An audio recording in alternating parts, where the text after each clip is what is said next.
king of Memphis, and that's why they send them National Guard, because they know who we are, okay? All these pharaohs, Anakhtun, Ramses the king of Memphis, and Thutmose IV, ruled during the time Moses ruled.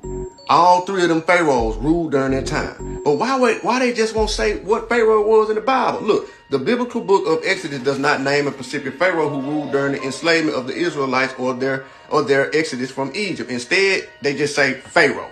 But Thutmose IV's whole life matches Moses, and that's why they don't say what pharaoh it was, because you would connect to Memphis that he was a king of Memphis. Moses was. So look, while in Memphis, he had the famous dream of the Sphinx from the god Horus. Remember, Horus' life matches Jesus Christ. Appeared and promised him the throne if he cleared the sand for the Sphinx.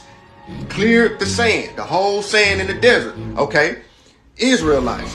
Out of slavery in Egypt through the wilderness. The story mentioned him leading the angels on the physical trail, while an angel of Lord appears to Moses in a burning bush, and God sends him an angel to guide the Israelites through the desert where he spread it the sea. So they both was in the desert. They both got a message from a God, and Moses spread it the sea. Thutmose spread it the sand. Their lives are the same, but that's why in the Bible they will not say who the pharaohs were, because they don't want you to connect that his life was really copied from Thutmose, Moses.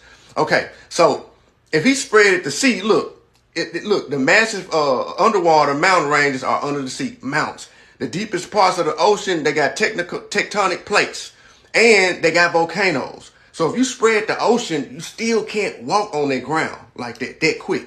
You wouldn't be able to do it. Now look at the Grand Canyon and look at Egypt. Now, the Grand Canyon got the Colorado River that is red, and the whole Grand Canyon is red. So Moses led them out of the Grand Canyon, where they actually found mummies before, to Memphis and the tri-state. The Grand Canyon is located in the geological complex of numerous fault lines. You see that? And the fault line is called what? A bright angel fault. And they both saw what?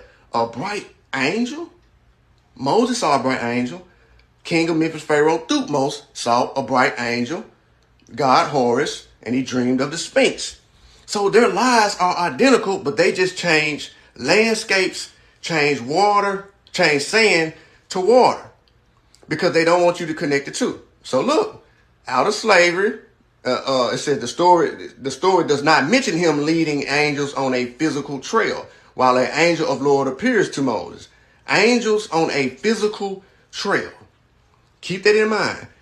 The Grand Canyon Bright Angel Trail, the Bright Angel Trail is a strenuous 9.5 hiking trail on the Grand Canyon South Rim, leading them from the village to the Colorado River.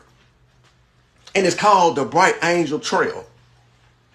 They're telling you that's why you can't get in the Grand Canyon. And the Colorado River was naturally heavy sediment, giving it a signature reddish-brown color. A reddish-brown color, and Colorado is Spanish for the colored red. It wasn't the Red Sea.